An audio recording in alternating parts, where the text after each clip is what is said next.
that is something that I want to say, that for me, a clinical trial means hope. And many people don't think about that. This is something that can give you hope to continue living and to continue fighting.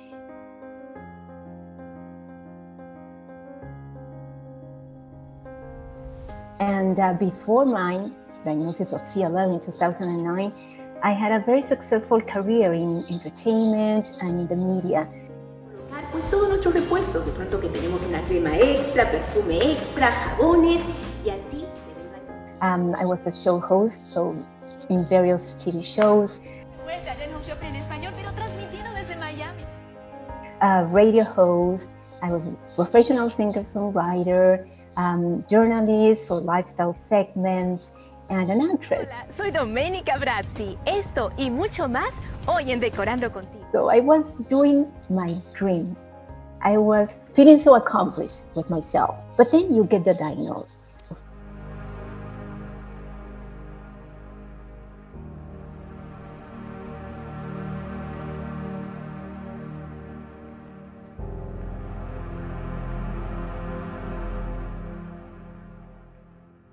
In 2017 began very, very intense treatments.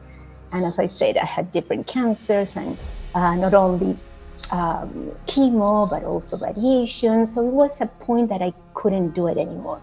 So I dedicate myself, just concentrate in getting cured, to try to find the cure and to be strong.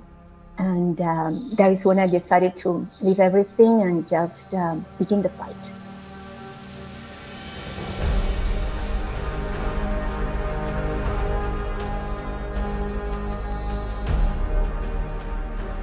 You know, the chemos, the radiation, everything is so hard to your body.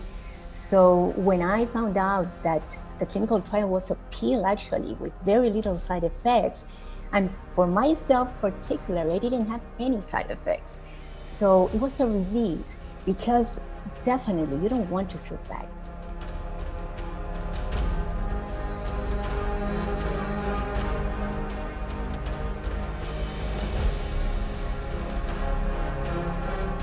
I would love to have you share about how clinical trials started in your experience as a patient. Who was the person who brought up clinical trials for you? Yeah, in my case, you know, my doctor is the one. I didn't, of course, I knew about clinical trials, but I didn't thought that I was going to be a candidate or that I was going to participate in a clinical trial.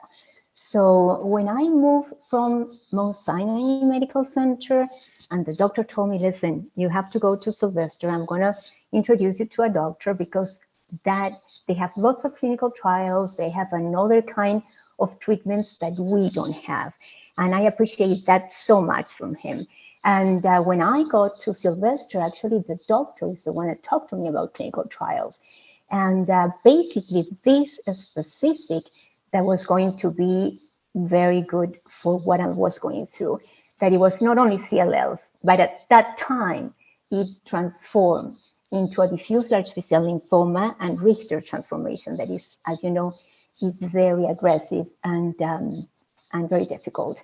So I thought that it was a great opportunity to be able to participate in something that is so new and something that can bring you like hope to continue the fight.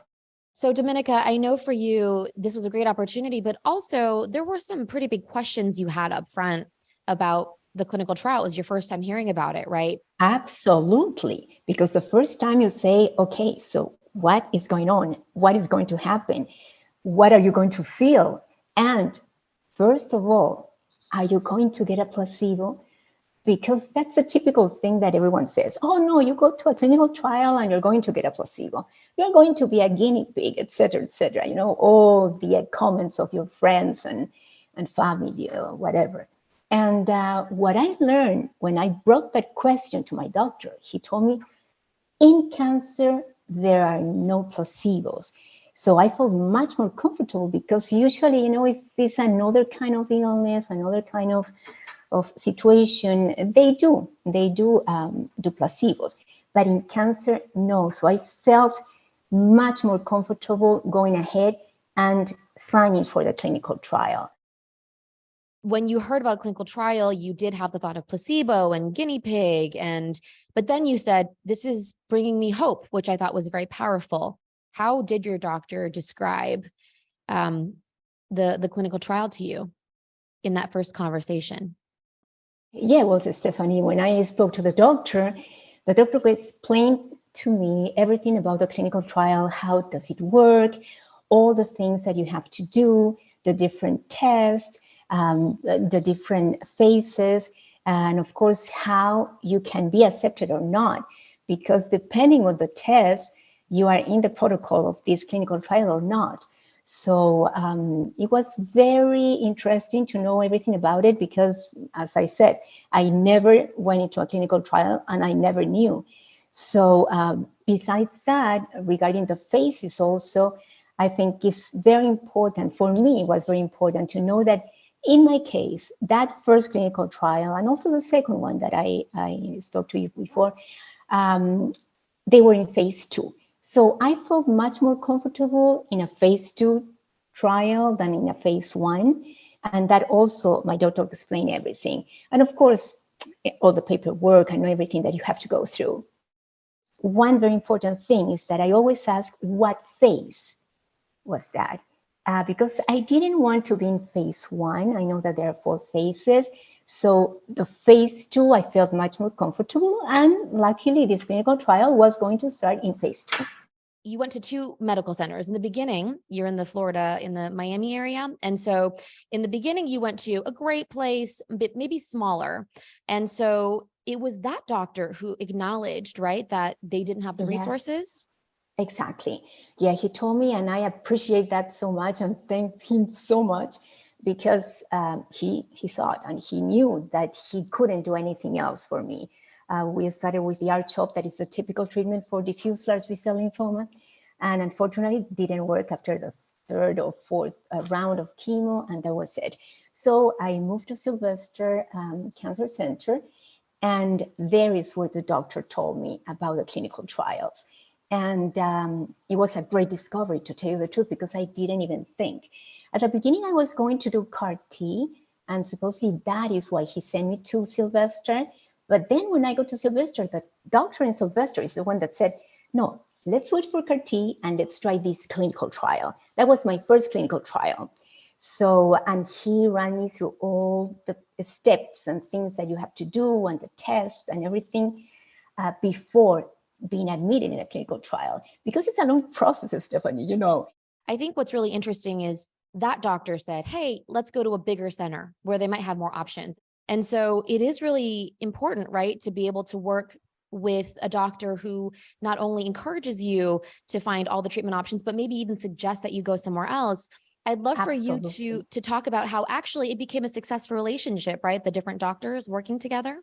Oh, yeah, absolutely. No, and also something that I didn't mention before, that I have, a second opinion. I think that is very important, because when you have this kind of cancer, and more if it's so rare, it's always good to have a second opinion to balance and see what's going on in different centers. So I have another doctor also in Sloan, Memorial Sloan Kettering, and he's great too. And luckily, all the treatments that we've been talking about and that we've been doing in Sylvester, they agree, and they always talk to each other, and they communicate, and they work as a team. And that, I think, is super important for the patient, because another thing that is very important is that your doctor agrees. And I cannot thank him enough, because to tell you the truth, at the beginning, when I was thinking about a second opinion, I said, oh my God, the doctor is going to be offended. I don't know if I can do this. But I said, well, listen, it's my life. So I spoke to him, Dr. Alderuccio. I love him too. And he told me, please go ahead. If I was in your side, I would do exactly the same. So I think the support, that kind of support of the doctors, is so important for the patient, that you feel comfortable, not only with your doctor, but in this case, also having a second opinion. Dominica, if you could talk about, you already talked about it a little bit, this is something that people ask about, which is the logistics, the paperwork. I remember when I first heard about clinical trials, I just kept like envisioning some big stack of paper and signing everything. Can you share some of that experience? Yes, it was like overwhelming at the beginning, you know. The paperwork, as you said, is like this. So, and to tell you the truth, I didn't read the whole thing. I kind of went through, but I didn't have other option. I wanted to get into this clinical trial. So I signed the papers, but of course, it's very important. After they gave you a copy, and I started reading, but not in the office of the doctor because it was too many things to read. Dominica, you were starting to talk about the many, many tests and scans. And I think it's really important to chat about this because not only, is there a process in getting a referral even to the right clinical trial and then matching, getting through the paperwork, going through all these things. If you do, they still need to make sure that maybe you're fit or right for this trial. And so lots of tests and scans, right? Can you talk about that? Yes, no, definitely. At one point, you think that it's overwhelming because there is so many tests involved. Of course, the typical blood test with all the specifics and PET CT scans. You go through a bone marrow biopsy. And I want to tell you something very interesting because in the second clinical trial, the one that I was telling you the other day that worked wonders for 8 months, they did a bone marrow biopsy and they didn't find the Richter. And they called me and they said, well, if we don't find it, I don't think you can be in the clinical trial. I freaked out, of course.